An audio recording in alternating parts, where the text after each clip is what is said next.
জয় জগন্নাথ বলে ব্লগটা শুরু করে দিলাম। আমরা যাচ্ছি আজকে, বুঝতেই পারছো, পুরী। দেখেছো আমার পিছনে সবাই মিলে চলে এসেছে, দেখো ড্রেস ট্রেস করে রেডি, খুব আনন্দ। আর আমাদের এই দাদা নিয়ে চলছে, আমাদের সাথে আছে আমাদের দাদা। চলো দাদা সবাই মিলে আমরা আজকে পুরী যাই, কিন্তু দাদা না, আমরা যাবো। চলো কেমন লাগলো বলবে।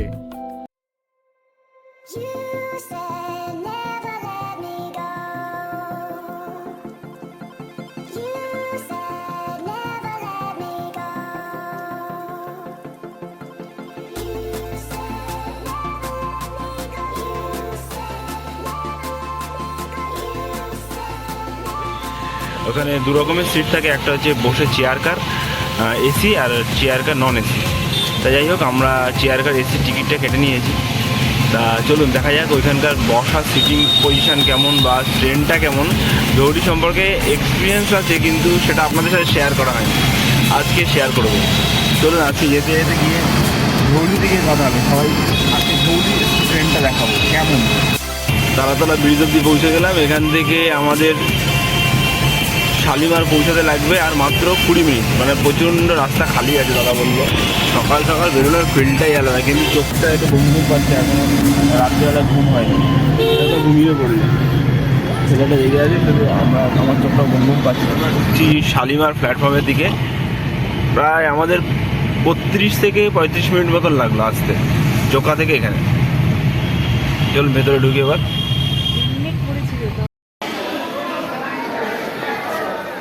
এটা হচ্ছে শালিমার প্ল্যাটফর্ম। আমাদের ট্রেনটাই 1 নম্বরেই আসবে, এটা 1 নম্বর প্ল্যাটফর্ম শালিমার। এখান থেকে এন্ট্রান্স ছিল, আমি দেখাচ্ছি, এখান থেকে এন্ট্রান্স ছিল। কেননা এখন কাজ হচ্ছে, একটু দূরে আমাদের উবেরটা দাঁড় করিয়েছিল, কারণ একদম স্টেশন অবধি ঢুকতে দিচ্ছে না। এখান থেকে ঢোকার পর এখানে স্ক্যানিং হয়ে সবাইকে ঢুকতে দিচ্ছে। আমরা এখান থেকে এন্ট্রান্স করলাম, এন্ট্রান্স করে এখানে বসে আছি, জাস্ট একটু পরে আসবে। একটু কফি ফফি কিছু খেয়ে নি। দাদা কফি চা দিও না দুটো। ট্রেন সবাই বসে আছে, এখন ট্রেন দেয়নি, ট্রেনটা দিই। হ্যালো, গুড মর্নিং ফ্রেন্ডস, কেমন আছে সবাই? ইন্ট্রোটা দেওয়া হয়নি, সকাল সকাল নিশ্চয়ই ভালো আছে, আমরাও ভালো আছি, তোমরাও ভালো থাকো। চলো চলে এসেছি, আমরা দেখতেই পাচ্ছি শালিমার প্ল্যাটফর্মে, আর এটা আমাদের ট্রেন। তো সামনেরটা হচ্ছে C1, C2 আর C3। জানি না এর বাইরে এসি আর বগি আছে কিনা, মনে হচ্ছে তিনটেই আছে, কিংবা সামনের দিকে আরও থাকতে পারে, আমি জানি না। কারণ এদিকে সব লাগেজ ফাগেজ নিয়ে আসার তো কথা ছিল, তাই চলে আসলাম তাড়াতাড়ি। আর বলেছিলাম না ট্রেনটা দেখাবো, এটা হচ্ছে ট্রেন। চেয়ার কারগুলো সত্যিই ভালো। চেয়ার কারের মধ্যে আছে এক পাশে 3টে সিট আর এক পাশে 2টো সিট, আর পুশব্যাক, সব সিটগুলো আছে পুশব্যাক। ঠিক আছে, আমি দেখাচ্ছি কেমন চেয়ার কারগুলো আছে। ওটা হচ্ছে দরজা, দেখতেই পাচ্ছ, এই যে দরজা, এই দরজা ট্রেনে পুল করে আসতে হবে। আর এগুলো হচ্ছে একদিকে 3টে সিট, একদিকে 2টো সিট, আর এই যে পুল আপ করা। মোটামুটি ভালো, খারাপ না, সুন্দর ট্রেন, কিন্তু পুশব্যাক আছে। মোটামুটি এখন খালি, এখনও লোকজন আসছে সবাই।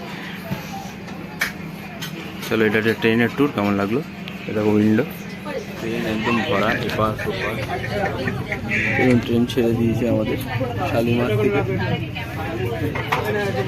জাস্ট টাইমেই ছেড়েছে, বুঝতেই পারছেন। 9:15 টাইম ছিল, এদিকে নেই, 1 মিনিট এদিক ওদিক ছেড়েছে। চলুন যাওয়া যাক, জার্নি কেমন হয় দেখি। দুজন একই জায়গায় পড়ে গেছে, এখন আপাতত আমি বসে চলে যেতে হবে। একই পেছনে C3। চলুন।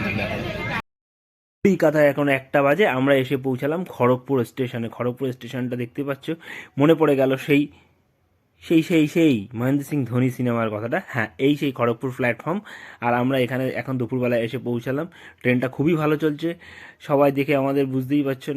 আমি তো খুব এক্সাইটেড যে এই ট্রেনে করে যাচ্ছি, ভালোই লাগে, কারণ নতুন একটা এক্সপেরিমেন্ট যে এই ট্রেনে করতে গেতে কেমন লাগে সত্যি। আর এই খড়গপুর স্টেশনে দাঁড়ালে আলাদাই ফিল, যারা যারা ধোনির ফ্যান আছেন তারা তারাই বুঝতে পারবেন, এখানে আসলে যেন একটা আলাদাই রকম লাগছে, আলাদাই ভালোবাসা আছে এই খড়গপুর প্ল্যাটফর্মটা।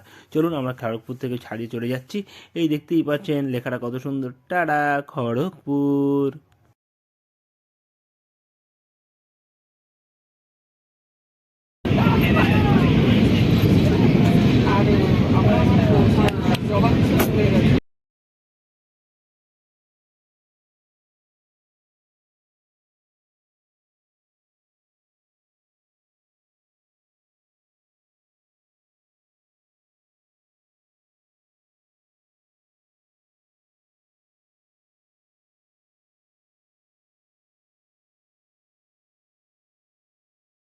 হঠাৎ করে ট্রেন থেকে এই পাহাড়গুলো দেখলে না মনের মধ্যে একটা আলাদাই অনুভূতি হলো। হঠাৎ করে মনে হলো চোখ খুলে, কী ব্যাপার, আমরা কি গোয়ায় যাচ্ছি? না না, গোয়ায় তো যাচ্ছি না, এটা তো আমরা পুরী যাচ্ছি। কিন্তু এই পাহাড়গুলো আসলো কোথা থেকে?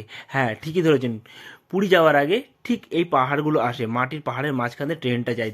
একটা আলাদাই ফিল লাগছিল, যেন মনে হচ্ছে সত্যি সত্যি আমরা গোয়াতে যাচ্ছি। কিন্তু না, এতটাই সুন্দর লাগছিল। আসুন, দিনের বেলায় না গেলে ট্রেনের অনুভূতি বুঝতেই পারবেন না। এখন আমাদের 2:30 বেজে গেছে আর আমরা এসে গেছি ভদ্রাক। 4টে বাজে, ট্রেন 22 মিনিট লেট, 14টা প্ল্যাটফর্মে দাঁড়ায়। আমার একটা বই তো ভুলে গেছে, সরি, 6টা নয় 14টা প্ল্যাটফর্মে দাঁড়ায়। কিন্তু ট্রেনটা ভালো চলছে, সুন্দর, জার্নিটা খুব ভালো লাগছে। হ্যাঁ, একটু বসে বসে যেতে হয়, কিন্তু চেয়ারগুলো পুরো পুশব্যাক চেয়ার আছে, দেখতেই পাচ্ছেন অনেকগুলো আছে এখানে। দিয়ে চলুন আমরা যাই।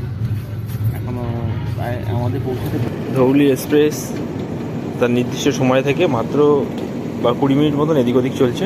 যাই হোক, আমরা এখন সাক্ষীগোপাল স্টেশনে, দেখতেই পাচ্ছেন সাক্ষীগোপাল স্টেশনে দাঁড়িয়ে আছি। সিগন্যালে পাইনি এখনও গাড়ি, তাই স্টেশনটা পুরো ফাঁকা ফাঁকা, দেখতেই পাচ্ছেন, নর্মালি ফাঁকা ফাঁকা। এটা দেখতে পাচ্ছেন, দেখুন জুম করে দেখিয়ে দিচ্ছি, দেখুন একটা রাস্তা, গাড়ি ফাড়ি যাচ্ছে, মনে হচ্ছে এখানে সাক্ষীগোপাল হাইওয়ে ফাইওয়ে কিছু একটা হবে, তাই না? কিন্তু সত্যি কথা বলতে গিয়ে আমার কিন্তু ধৌলির এক্সপ্রেস জার্নিটা খুব একটা খারাপ লাগলো না, বেশ ভালোই। এবং এখানকার পরিষ্কার পরিচ্ছন্ন সমস্ত কিছু ভালো। এসিটায়, নন এসি বলছি না, এসিটায় আর সত্যি সব ঠিকঠাকই আছে এবং ভালো লাগলো, অতবার ভালো। এবং প্যান্টিকারের যে দাদারা ছিল তারাও খুব ভালো, খাওয়া দাওয়ার কোয়ালিটিও ভালো লাগলো, ওভারঅল ভালো। চলুন এবার পুরীতে নামবো। আর এখান থেকে সাক্ষীগোপাল থেকে পুরী যেতে কত টাইম লাগবে দাদা? আর কত টাইম লাগবে সাক্ষীগোপাল থেকে পুরী? হ্যাঁ, আধা ঘন্টা আর 30 মিনিটস লাগবে সাক্ষীগোপাল থেকে পুরী। অপেক্ষায় আছি কতক্ষণে গিয়ে পৌঁছাবো। একটু সমুদ্রের জল পায়ে না লাগলেও না ঠিক ভালো লাগছে, অনেকক্ষণ অনেক দিন হয়ে গেল। লেট আছে, হ্যাঁ 40 মিনিট মতো লেট আছে, হ্যাঁ না? ঠিকই আছে মোটামুটি, কারণ ওইখানে তো রাস্তার মাঝখানে কাজ টাজ হচ্ছিল। ঠিক আছে, চলো এবার পুরী স্টেশনে নেবে, তারপর কথা হবে। হ্যাঁ, অপেক্ষার দর্শ হয়েছে না, তাই তো বাবা?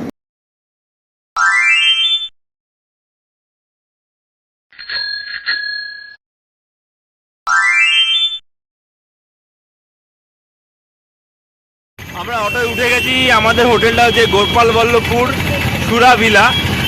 আর ওই আমাদের সাথে কাকা যাচ্ছে আমাদেরকে নিয়ে, 150 টাকা নিয়েছে। এটা রিজনেবল প্রাইস, ঠিকঠাক আছে, কিন্তু এখানে অনেক বার্গেনিং করে, অনেকে অনেক কিছু বলে। আপনারা আসেন, মোটামুটি এখানে একটু বার্গেনিং করে নেবেন, বার্গেনিং করে নিয়ে তারপর যাবেন, ঠিক আছে? আর দেখুন রাশ, দেখুন যেহেতু ভিড়, গাড়ির রাশ দেখুন, সন্ধ্যাবেলা সব ধৌলি প্যাসেঞ্জার, দেখতেই পাচ্ছেন প্রচুর ভিড়, মানে এত ভিড়। টাকাটা বলছি যে এত ভিড় আমরা গাড়ি করতে পারছি না, কেননা 2-3 দিন ধরে পুরো রয়েছে, ছুটি রয়েছে, সকলের অফিসে ছুটি, মাঝখানে একটা রবিবার পড়েছে, সোমবার দিন ছুটি, আজকে শনিবার, ব্যাস মোটামুটি এত ভিড়, মানে পা ফেলার জায়গা নেই। তার জন্য এই হোটেলগুলো ভাড়াটাও মানে অনেক বেশি বেড়ে গেছে। যেগুলো আমরা কলকাতা থেকে বুক করে এসেছি বলে এখন সেই ভাড়াটাই নেবে, কিন্তু প্রচণ্ড ভিড় আছে, তাই তো সবাই তাই বলছে তো। আর না ভিড়টা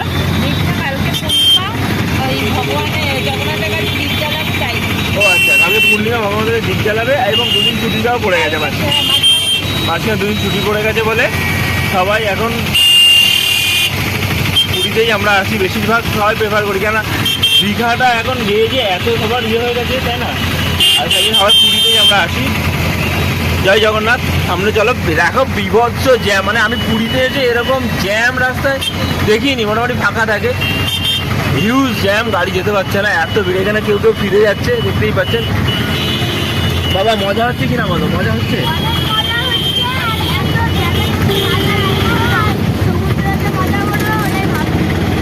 চলো তাহলে এখন সবাই মিলে যাওয়া যাক। অন্ধকারের মধ্যে দিয়ে কাকা যাচ্ছে, রাস্তায় প্রচুর জ্যাম কাটিয়ে একটু বেরোলাম আমরা, সামনে আরও জ্যাম পড়তেও পারে, কাকা বলছে প্রচুর জ্যাম হতে পারে। চলো যাই, হোটেলে গিয়ে দেখা হচ্ছে।